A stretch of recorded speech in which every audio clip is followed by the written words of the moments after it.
తెలంగాణలో ఎన్టీఆర్ విగ్రహం పెట్టారు. మరి ఆంధ్రాలో మా తెలంగాణ బిడ్డలైన పివి నరసింహారావు, ప్రొఫెసర్ జయశంకర్ విగ్రహాలు పెడతారా అని ఇటీవల కొంతమంది కేసీఆర్ పెయిడ్ ఆర్టిస్టులు సోషల్ మీడియాలో మాట్లాడుతున్నారు. అసలు ఈ విమర్శలు లాజిక్కుల వెనుక ఉన్నది వారి సొంత ఆలోచన కాదు. అధికారం కోల్పోయాక మళ్లీ ప్రాంతీయ సెంటిమెంట్ ను రగిల్చితేనే తమ పార్టీకి మేలు జరుగుతుందనే స్వార్థంతో కేటీఆర్ వెనుక ఉండి నడిపిస్తున్న రాజకీయ కుట్రలు, చౌకబారు డ్రామాలు ఇవన్నీ. ఇక్కడ నా ముక్కుసూటి ప్రశ్న ఏంటంటే, బీఆర్ఎస్ అధికారంలో ఉన్నప్పుడు ఎన్టీఆర్ విగ్రహం పెడితే తెలంగాణ సెంటిమెంట్ కు ఏమీ కాలేదు. కానీ బీఆర్ఎస్ అధికారంలో లేనప్పుడు ఎన్టీఆర్ విగ్రహం పెడితే తెలంగాణ ఆత్మగౌరవానికి దెబ్బ అవుతుందా? ఇదే కేటీఆర్ అధికారంలో ఉన్నప్పుడు ఖమ్మం లకారం ట్యాంక్ బండ్ దగ్గర ఎన్టీఆర్ భారీ విగ్రహాన్ని, పార్కును స్వయంగా ఎందుకు ప్రారంభించారు? ఖమ్మంలో పెడితే రాని అభ్యంతరం ఇప్పుడు హైదరాబాద్ లో పెడితే ఎందుకు వస్తోంది? ముమ్మాటికి ఇది కేటీఆర్ ద్వంద్వనీతి కాదా? ఇక ఆంధ్రాలో పివి నరసింహారావు విగ్రహం ఎక్కడా అని అడుగుతున్న వారు మాట్లాడే ముందు కనీసం చరిత్ర తెలుసుకోవాలి.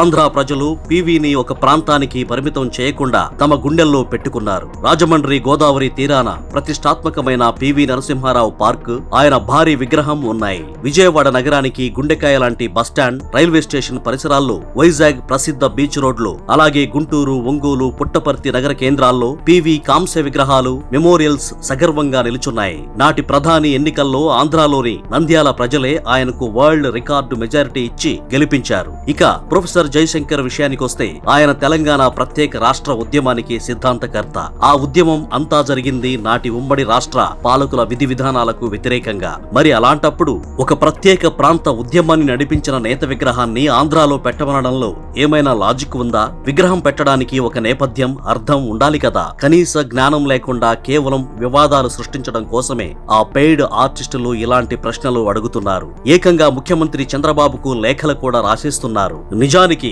ఎన్టీఆర్ ఉమ్మడి ఆంధ్రప్రదేశ్ ముఖ్యమంత్రి. ఆయన పాలన సాగించింది ఉమ్మడి రాష్ట్రంలోనే. అంటే నాటి తెలంగాణను కూడా ఆయనే పాలించారు. అసలు చరిత్ర తెలియని వాళ్ళు గుర్తుపెట్టుకోవాల్సింది ఏంటంటే, ఎన్టీఆర్ తన తెలుగుదేశం పార్టీని ప్రకటించింది, ఆ పార్టీ జెండాను ఎగురవేసింది కూడా ఈ తెలంగాణ గడ్డ మీదే. హైదరాబాద్ లోని ఎమ్మెల్యే క్వార్టర్స్ వేదికగానే ఆయన పార్టీని స్థాపించి ప్రస్థానాన్ని మొదలుపెట్టారు. తెలంగాణలో దశాబ్దాలుగా బడుగు బలహీన వర్గాలను పీడించిన పటేల్ పట్వారీ వ్యవస్థను రద్దు చేసి ఇక్కడ పేదలకు ఆత్మగౌరవాన్ని ఇచ్చింది సాక్షాత్తు ఎన్టీఆర్. ఆయన తెచ్చిన 2 రూపాయలకే కిలో బియ్యం, జనతా వస్త్రాలు, పేదల ఇళ్ల నిర్మాణం వంటి ప్రతి మంచి పనిని ఆంధ్ర ప్రజలతో పాటు సమానంగా తెలంగాణ ప్రజలు కూడా అనుభవించారు. అందుకే రాజకీయాల కోసం, ఓట్ల కోసం ప్రాంతాల మధ్య సరిహద్దులు గీసి ప్రజల్లో మళ్లీ వైషమ్యాలు రగల్చాలని చూడకండి. కేటీఆర్ ఆడిస్తున్న ఈ రాజకీయ డ్రామాలను గమనించేంత చైతన్యం తెలంగాణ ప్రజలకు ఉంది.